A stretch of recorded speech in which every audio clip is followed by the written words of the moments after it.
558. Nangunguna sa inyong mga radyo. Maaasahang public service. DZXL 558. Ang programang ito ay inihatid sa inyo ng National Nutrition Council. Nandito ng programang kung saan ang kalusugan ay number 1. Two-time KBP Golden Dove Awardee for Best Radio Public Service Program at 2014 Gandigan Awardee for Best Development-Oriented Radio Program. Radyo mo sa nutrisyon. Mga usapin ukol sa pangkalahatang kalusugan. Matutugunan ang inyong mga katanungan ukol sa samot-saring issue ng maayos na pangangatawan. Radyo mo sa nutrisyon. Mula ulo hanggang paa. Busog sa impormasyon. Itig sa ekspertong kaalaman. Radyo mo sa nutrisyon. Malusog na katawan, malusog na isipan para sa produktibong mamamayan. Narito na ang inyong mga kasama sa kalusugan. 2014 Gandigan Awardee for Best Development-Oriented Radio Program Host, National Nutrition Council Executive Director, Assistant Secretary of Health, Bernie Flores at Rod Marcelino.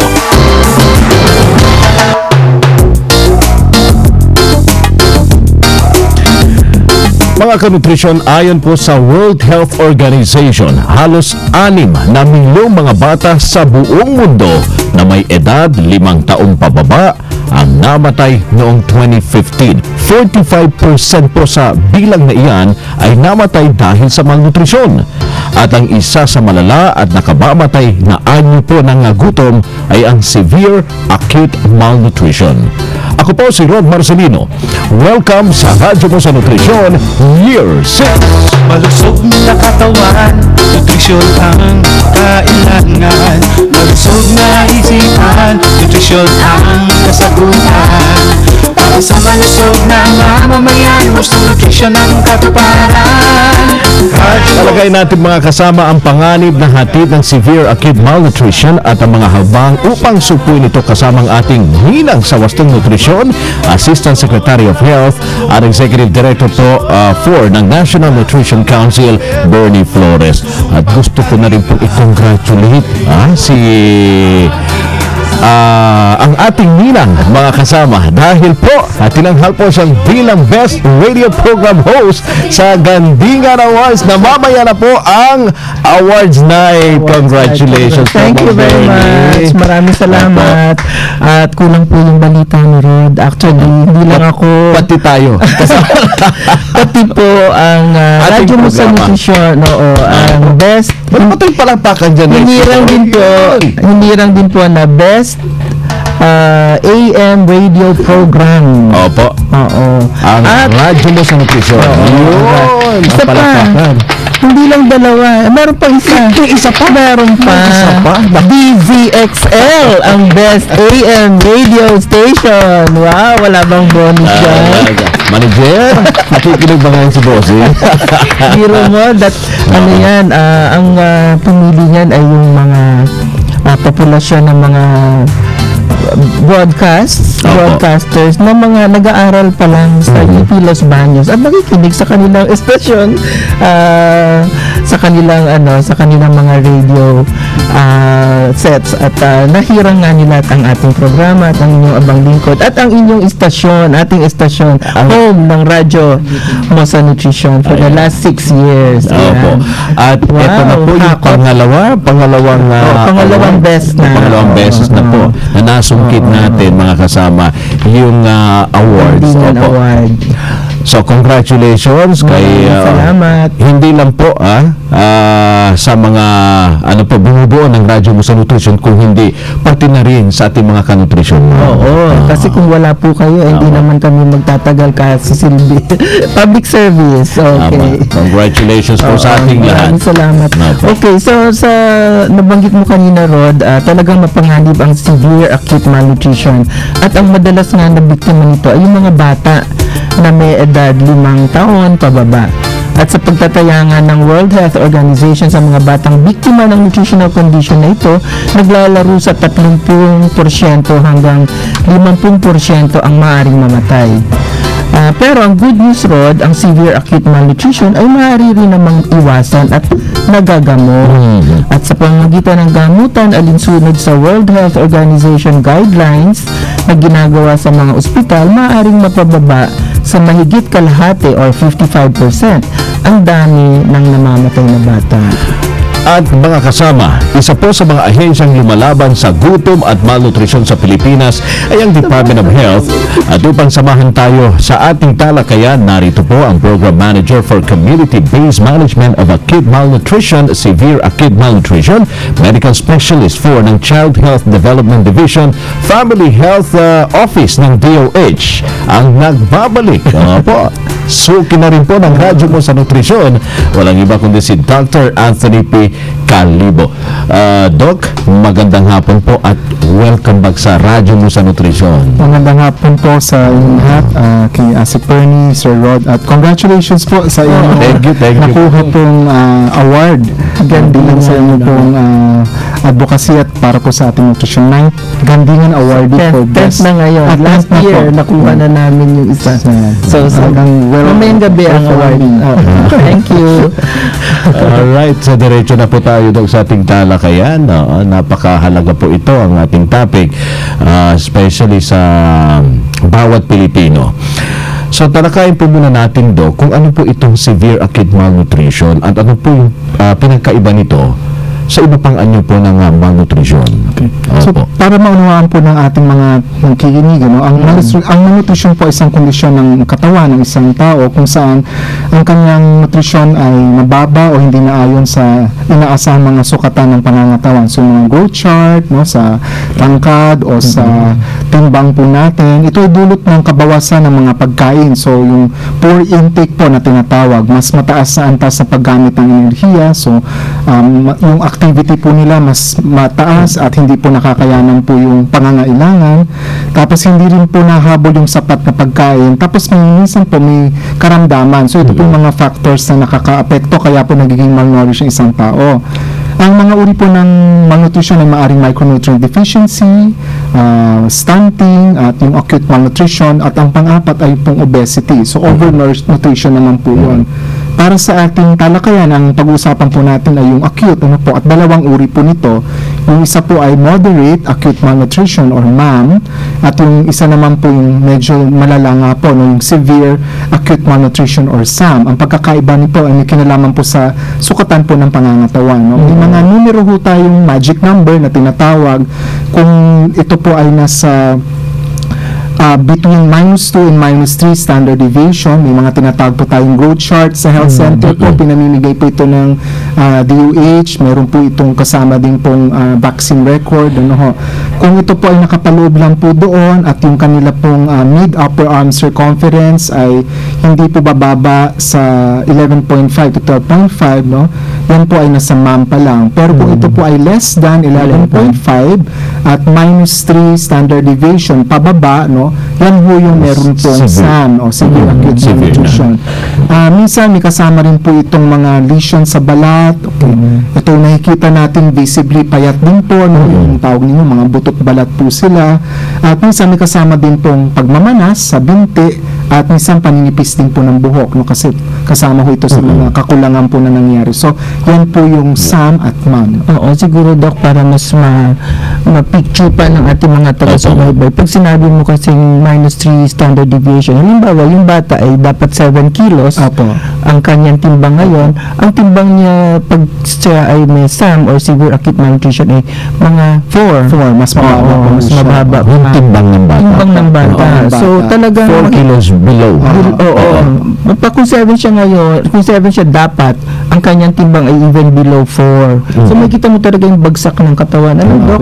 Kaya sinasabi ni Doc kanina, butot balat. Oo. Pag-isa pati yung buhok pala, may epekto din. So, ito po yung wasting na tinatawag na may kinalaman din po sa proportion po ng kanyang pangangatawan. So, yan po yung payat na ho talaga sila. So, Doc, ano po yung mga sanhi nito at paano po ba natutukoy kung ang isang bata ay may severe acute malnutrition? Katulad po ng ating nabanggit kanina, ito po natutukoy sa tamang pagtitimbang po na ating mga bata at sinusukat din po yung kanilang timbang. So, maliban po sa timbang, dapat po sinusukat din po yung tangkad ng mga bata. Ganun din po yung pagsukat po ng MUAC or Mid Upper Arm Circumference, MUAC, at pagtingin po sa kabuuan pong katawan ng bata, no, na meron din po bang kasamang pagmamanas at may iba pong bagay. Ang sanhi po ng ma'am at Sam, lalo na po yung Sam na mas malubha nga po, ay may kalagayan po ng pangangailangang at medical na atensyon pag meron po sila nito. Ano po yung mga salid or factors na maaari po makadagdag po, no, sa problema? Yung poverty po ay indirectly related, no, kasi hindi naman po lahat porque mahihikahos, may sum na po, no. Pero ho, yung kakulangan po nila sa pagbili ng pagkain or access, natural po wala hong makakain, makakapagdagdag po yun sa problema, lalo na po sa mga ating mga vulnerable population o yung mga nagigipit po na sektor. At ganoon din po kung meron pong mga karamdaman tulad po ng TB, tuberculosis, tigdas at pagtatae, nakakadagdag po ito sa panghihina po ng katawan at mas madali po silang dapuan ng sakit, no? At yun po, nagkakapatong-patong na po sila. Minsan po ating pong mga emergencies like conflict situations at minsan po yung pagbabago ng klima like yung El Nino o yung pong nabaha po yung mga pananim. So wala po makukuhang pagkain. At ganoon din po pag hindi po malinis yung kapaligiran, no? Sanitation, hygiene, wala pong water supply, prone po sila na makakuha po ng sakit. So dagdag po ito sa problema, kaya po nagkakaroon po din ng SAM. Yung doc, yung ano rin, yung maraming alaga sa tiyan. Apo, yung bulate, tama po si Asset Bernie. So dapat ho ito ho ay napupurga rin po sila. Opo. So, ano pa Dok, yung immediate at long-term effect po ng condition ito? So, kung hindi po natin matutugunan, no, yung mga bata ho na may SAM, mas prone po sila na magkasakit lalo at yung katagalan po nito, ayaw na rin ho nilang kumain, no? Yan po yung senyales, yung tawag nating appetite test, no? Na kahit anong offer po ninyo, payat na nga sila, tapos sinikap po natin bigyan ng makakain, parang hindi na niya pinansin, senyales po yun na kailangan po nating dalhin sa ospital para ho magamot po sila. Kaya babanggit ni Asset Bernie sa guidelines po for severe acute malnutrition for hospital-based po.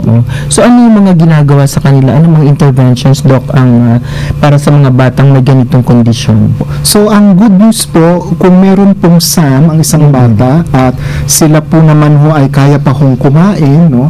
Meron ho tayong tinatawag na ready-to-use therapeutic food. Ito po yung binibigay po. Mga sachet po ito. Ang ating pong national government ay naglaan po ng pondo para po sa ating mga kabataang apektado po dito. Pero 16 provinces lang po ito. At kung kinakailangan po silang ma-confine, meron pong piling hospital din po sa 16 provinces and some DOH hospitals po na magbibigay din po ng therapeutic food, no? Ito ho ay kasama po dun sa F75, mga therapeutic milk po ito at F100. Hindi po ito pang matagalang binibigay sa mga bata pero habang ginagamot po sila sa kanila pong SAM condition, no? So kasama po, sa gamitan ng pagkain. And of course, the dietary management ng ating pong mga nutritionist sa ating pong mga ospital. Yung po bang mga may SAM na kabataan, Doc Anthony, pwede rin silang pabakunahan pa rin? Tuloy pa rin yung servisyon indikasyon na dahil po malnourished po sila ay ihihinto po yung ating pong serbisyong pangkalusugan sa ating pong mga bata, no? Tuloy-tuloy din po yung kanila pong pagpapasuso at kung maaari pong bigyan ng pampurga para humabawasan po yung kanilang alaga sa tiyan, no? At ganoon din po yung pagsusukat po ng pagbabago po ng kanilang timbang at tangkad. So dapat tuloy-tuloy po yun, no? So dapat talagang kumbaga nakatutok talaga sa batang may SAM ang lahat ng mga serbisyo na ito. Ang nabanggit mo kanina, Doc Anthony, na may 16 lang na mga lalawigan na merong special anong tawag mo doon? RUTF. Ito po ay mga lalawigan yun. Ang basihan po nito ay may mataas pong antas ng malnutrition sa kanila pong mga lalawigan.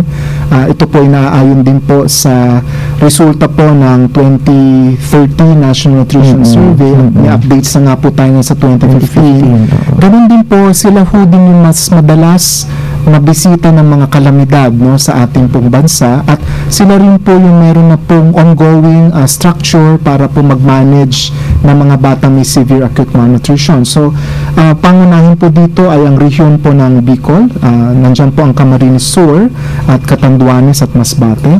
Sa ating pong Visayas region, nandyan po ang Antique, Iloilo, Bohol, Cebu, Eastern Samar, Northern Samar at Leyte. Sa Mindanao po, parang buong Visayas na yun, ano? sa Mindanao naman po, nandiyan po ang Lanao del Sur, Zamboanga del Sur, Davao del Sur, North Cotabato, Lanao del Sur, at sa ARMM, nandiyan po ang Maguindanao at Sulu. No? So, kasama ang Lanao del Sur saan? Okay, naku, mukha nang ito yung mga paboritong bisitahin. Oo. Sige, salamat doon sa information, Doc Anthony. Para naman sa ating word for the week, Rod, isa sa mga anyo ng severe acute malnutrition ay ang tinatawag na marasmus. Ito ang labis na pagkapayat dahil sa pagkawala ng fats at saka mga kalamnan ng katawan. Ang mga batang may marasmus ay payat ang mukha, butot balat, at kitang-kita yung mga buto sa balikat, sa dibdib at sa likod. At risk sa marasmus ang mga batang nasa edad 5 pababa, lalo na yung mga nasa lugar na laganap ang kahirapan, walang sapat na supply ng pagkain at walang access sa malinis na tubig. Yan ang ating word for the week, ang marasmus. Maraming salamat, Asik Bernie, para sa word for the week. Mga kasama, kung kayo po ay may mga tanong sa mga suki natin dyan na mayroon hong katanungan tungkol sa ating topic ngayong hapon, ang malalang gutom at malnutrisyong iwasan. Opo, so pwede ho kayo mag-text sa ating smart number sa 0921-431-1044. Ulitin ko po ang ating smart number, 0921-431-1044. At ang ating globe number naman ay 0927-650-6795. Pwede rin po kayong tumawag sa aming landline sa 882-2374. Inaanyayahan din po namin kayong mag-interact sa amin gamit po ang hashtag Radyo Mo sa Nutrisyon Year 6 at i-add nyo rin po kami sa inyong circle sa Google+. At syempre, panoorin din po ang mga dating episode at itong episode natin ngayon sa Ustream, DZXL Online TV at sa YouTube channel na Radyo Mo sa Nutrition Year 6. One word lamang po yun. Subaybayan din nyo kami sa aming Facebook account sa Radyo Mo Nutrition. One word din po. At sa aming Twitter account na Radyo Nutrition. One word din po yun. At kahit nasaan man po kayo, ay maaari pa rin po ninyo kaming makapiling dahil mga kasama, ang Radyo Mo sa Nutrisyon ay nasa cellphone na rin po. Kung may cellphone. Kung may cellphone po. Kung wala, sa radyo. Sa radyo. Yun. So, download po ang RMN TV sa Google Play Store. Ang application na RMN TV. Yun. Bisitahin niyo rin po kami sa nnc.gov.ph at sa aming official Facebook page na NNC Official. Ayun. Sabi naman, kung may cellphone kayo, siyempre, eto na ang pagkakataon na. Ang pagkakataon ninyo para magkaroon po ng libreng load. 100 pesos po na cellphone load ang ipamimigay namin doon sa mga makakasagot po ng tama sa ating tanong. So, 6 po ang winners para sa ating text question for the day. Sagutin lang po ng tama ang ating text question na magbigay ng 2 paraan upang matugunan ang severe acute malnutrition. Naku, napakadali ng ating tanong mula sa ating nina mga kasama. Ang paraan ng pagsagot ay ganito lamang mga kasama: full name, space, eksaktong address, ilagay po ang street, barangay, bayan o lungsod at lalawigan. At syempre ang inyong sagot. At isend po ito sa 0908-579-6898. Diyan lamang po kayo at ipagpapatuloy pa natin ang ating talakayan tungkol po sa severe acute malnutrition. Ilang sandali lamang po at magbabalik tayo dito pa rin sa Radyo Mo sa Nutrisyon. Radyo Mo sa Nutrisyon. Ang kampiyon ng 10 Commandments. Mang Moy, caller sa line 1. Hello? Mang Moy, pinagtatalunan kasi namin ni Mrs. kung hanggang kailan dapat i-breastfeed ang baby namin. Kumain ng number 2 yan. Sa unang 6 months ni baby, breastfeeding lamang. Mula 6 months, bigyan din siya ng ibang angkop na pagkain. Pero tuloy pa rin ang breastfeeding. 2 taon? O higit pa, para mas malubos ang nutrisyong nakukuha ng bata. Tama pala si Mrs. Sundin ang 10 commandments para sa sigla at lakas ng buhay. Paalala ng National Nutrition Council ng DOH. Tayong mga Pinoy, sakto basta pormahan. As in. Ang shades, imported. As in. Ang cellphone, original. As in. Pero pagdating sa pagbili ng iodized salt, sakto din kaya? Di lahat ng iodized salt may saktong iodine sa asin. Bilhin lamang ang may tatak, saktong iodine sa asin. Siguradong sakto sa iodine. Isang paalala mula sa DOH.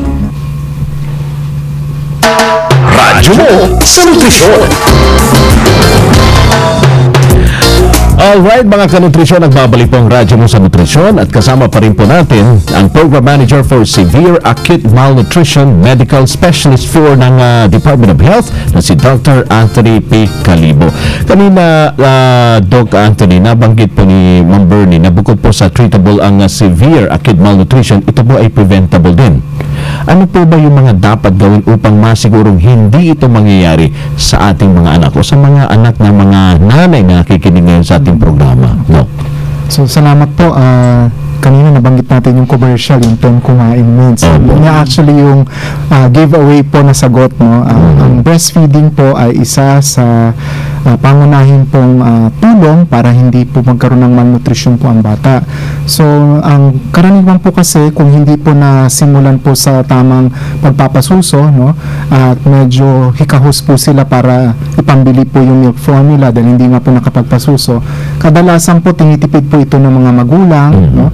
At kalaunan po, halos hindi na nila alam kung ano po yung pwedeng ipakain sa mga bata. So, dapat yung exclusive breastfeeding, kailangan po natin itong i-practice, no? Kasi preventive po yon at mabubuhay po yung mga kabataan po natin, no? Child Survival Intervention. Ngayon, pagtuntun po ng 6 na buwan pataas, ito po yung challenge na kailangan siguraduhin po natin makakapagbigay po tayo ng tamang complementary food, no? At pagpapatuloy po ng pagpapasuso. Pag sinabi natin complementary food, ito na ho yung mga unang pinapakain sa mga bata, 6 months pataas, no?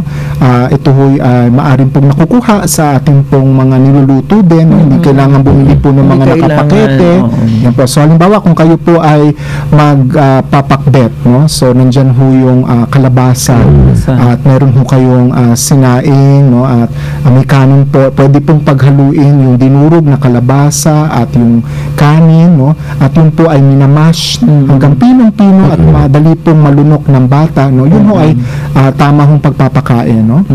At tuloy-tuloy pa rin po yung pagpapasuso. Wag lang muna kukuha ka lang ng bago mo timplahin ng bagoong.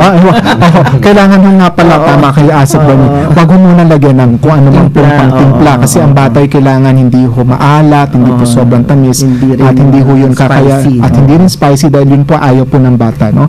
At karagdagan po niyan yung ating pong pangkapaligiran po na sanitasyon, no? So, ang minsan pag hindi po chichinelas at nakapaa, prone mo kayo magkabulate. So, may kakompetensya ho yung ating po mga bata sa kinakain po nila. So, yung paghuhugas po ng kamay, pagkakaroon po ng palikuran sa ating mong bahay, no? Marami pa rin ho tayong mga barangay na may open defecation. So, dapat po wala pong practice ng open defecation.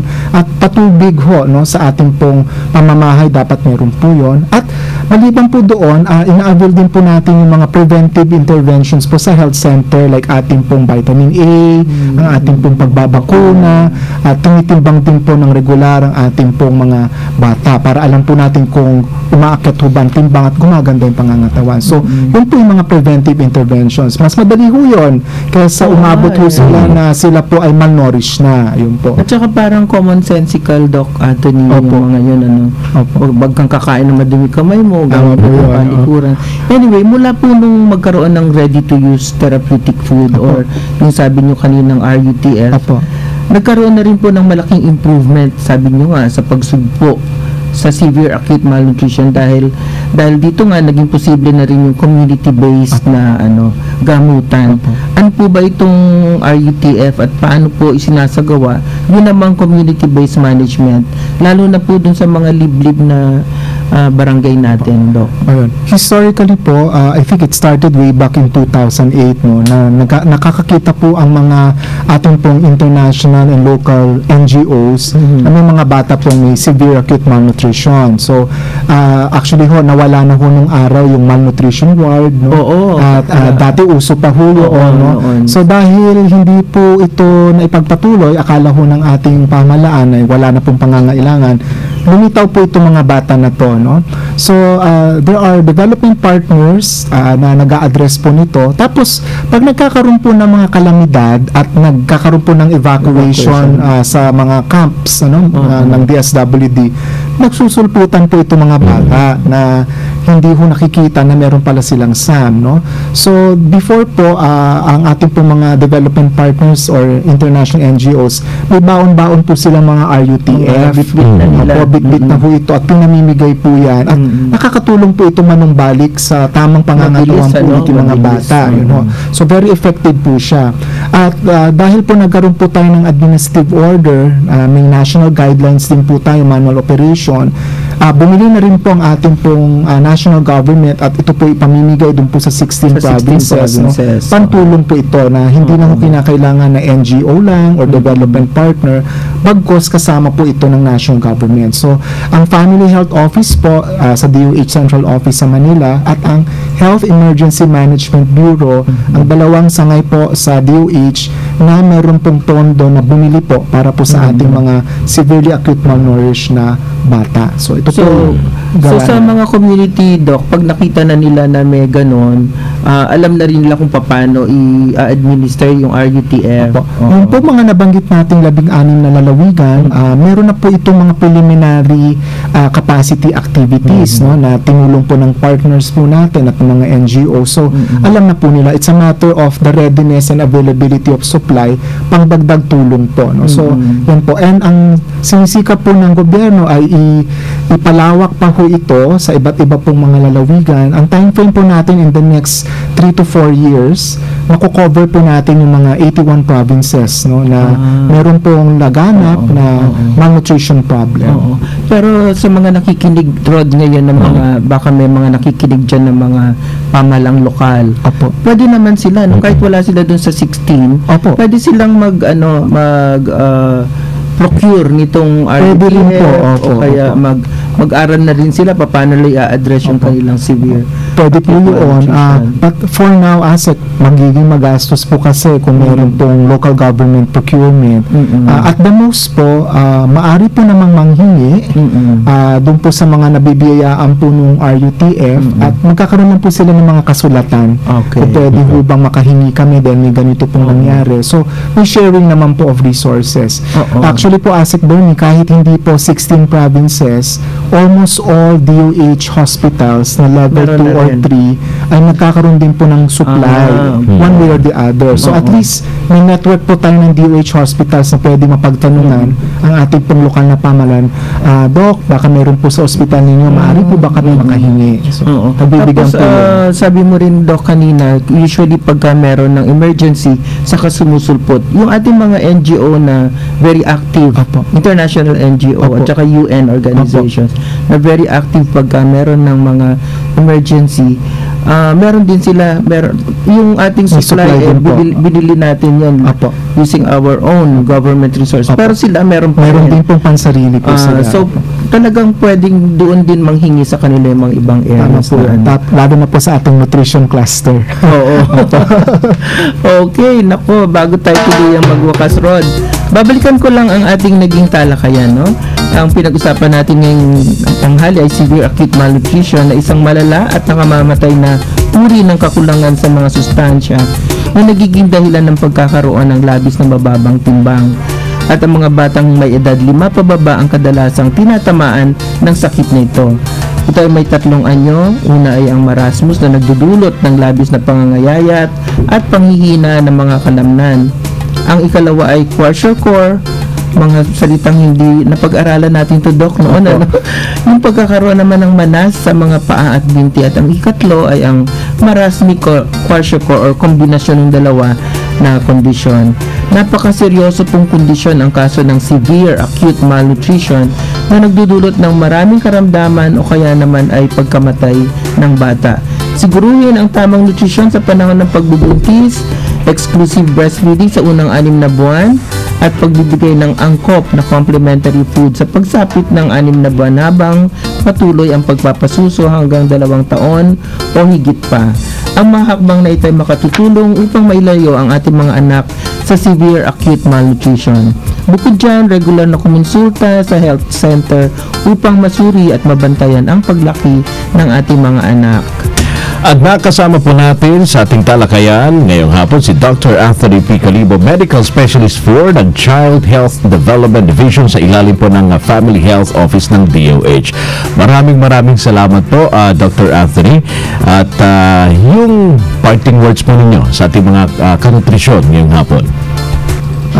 Paalala po sa ating pong mga pamilya, no? Lalo na po sa mga magulang, na siguraduhin po natin na tayo po ay kakain ng maayos kung tayo po ay buntis, nagdadalang tao, at kung tayo naman po ay nagkaroon na po ng baby, ang exclusive breastfeeding po ay preventive na estratehiya upang hindi po magkaroon ng malnutrition problem ang ating mga anak. At ganun po ang pagpapatuloy na pagpapasuso with complementary food. Kung kayo po ay may bata sa inyong pamilya at sa tingin niyo po ay mababa po ang kanyang timbang at payat po katulad ng aming nabanggit, mabutihin pong magpakonsulta sa ating pong health center at ma-assess po na ating health worker. At meron naman po tayong maaaring maibigay na serbisyo upang ma-correct po ang ating malnutrition problem. At madagdag ko na rin na Rod at saka Dr. Anthony, huwag niyo rin pong itago ang inyong mga anak. Pagkapayat po sila o kaya maliit, nakikita nyo, hindi po natin yun dapat ikahiya. Dali na po kaagad talaga sa health center ninyo. Okay, maraming salamat po, Dr. Maraming salamat din po, si Bernie and Sir Rod. Samantala, ito na po yung 6 na nanalo ng tig-100 cellphone load. Nasagot nila ng tamang ating text question na magbigay ng 2 paraan upang matugunan ang severe acute malnutrition. Ayan, ma'am. Eto na, ang 6 ng yung mga sumagot po ng tama sa ating tanong. Unang winner ay galing sa dito lang sa Makati, ma'am. Legazpi Village, Makati City. Abigail. Anong apelyido ni Abigail? Hindi naman. Si Abigail Nebres ba to? Opo, Nebes. Congratulations, panalo ka ng 100 pesos na cellphone load. Pangalawang winner of 100 pesos cellphone load, Ted Lira ng Barangay Burgos, Lopez, Quezon. Pangatlong winner ay galing naman sa Barangay Talampas, Bustos sa Bulacan, Suzette Alili. Congratulations, Suzette, panalo ka ng 100 pesos sa cellphone load. Pang-apat na winner, ma'am, ay galing naman sa Letran 4, Dasmariñas, Cavite. Opo, congratulations to Joey Vicente. Pang-5 ay galing po sa number 60A Mabini Street, sa Laguna galing. Pagsanghan, Laguna. Congratulations to April Junio.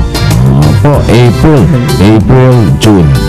Opo, yung huli, yung huli, ma'am, ay galing naman sa ito medyo malayo-layo. Opo, galing Mindanao. Isa ito sa mga kanina kasama sa mga lungsod na nabanggit sa mga probinsya. Zamboanga del Sur. Opo, Barangay President Rojas Artilin. Tama. Opo, Zamboanga del Sur. Congratulations to Amor del Cielo. Grabe ka niya pa. Amor, Love of Heaven. Amor del Cielo. Talagang taga Zamboanga. Zamboanga. Congratulations sa inyong 6. Talo na naman namin kayo, Rod. 2 lang kayo. 4 Mahina ngayon yung mga lalaki. Puro babae ang nanalo. Yan po ang kabuuan ng ating naging talakayan dito sa Radyo mo sa Nutrisyon. Sana'y nabusog na naman namin kayo ng mga kaalaman tungkol sa tamang nutrisyon. At sa mga may katanungan pa dyan, text lang po kayo sa 0908-579 0917-888-6898. At kahit wala na po tayo sa ERES, sasagutin po ito ng ating resource person na si Dr. Anthony Picalibo sa pamamagitan po ng ating production team. Dahil yan po ang tuloy-tuloy na serbisyo publiko ng radyo mo sa nutrisyon. Magsasama-sama po ulit tayo sa unang Sabado ng Abril na po dahil hindi po Black itong darating na Sabado. Off-air po tayo mula Huwebes Santo hanggang Sabado de Gloria for Black Saturday. So sa April 2 ulit po tayo magkakarinigan para sa isa na namang malusog na talakayang alas 12:30 ng tanghali dito po sa Radyo Mo sa Nutrisyon sa DZXL 558. Tandaan po mga kanutrisyon, dito po sa Radyo Mo sa Nutrisyon, bubusugin namin kayo sa impormasyon. At sisiksikin namin kayo ng mga tip tungkol sa tamang nutrisyon. At tutulungan namin kayong iwaksi po ang mga maling gawaing kumukontra sa mabuting kalusugan. Wastong nutrisyon, impormasyon. Solusyon, positibong aksyon. Tandaan lamang po, malusog na katawan, malusog na isipan para sa malusog na mamamayan. Ako pong inyong lingkod, Assistant Secretary of Health at Executive Director ng National Nutrition Council, si Bernie Flores. At ako naman po si Rod Marcelino. Kami po inyong kabalikan sa kalusugan at wastong nutrisyon dito sa Radyo Mo sa Nutrisyon Year 6. Congratulations sa atin ulit. Thank you. Malusog na katawan, nutrisyon ang kailangan. Malusog na isipan, nutrisyon ang kasagutan. Ang programang ito ay inihatid sa inyo ng National Nutrition Council. Pinapadayot na ako.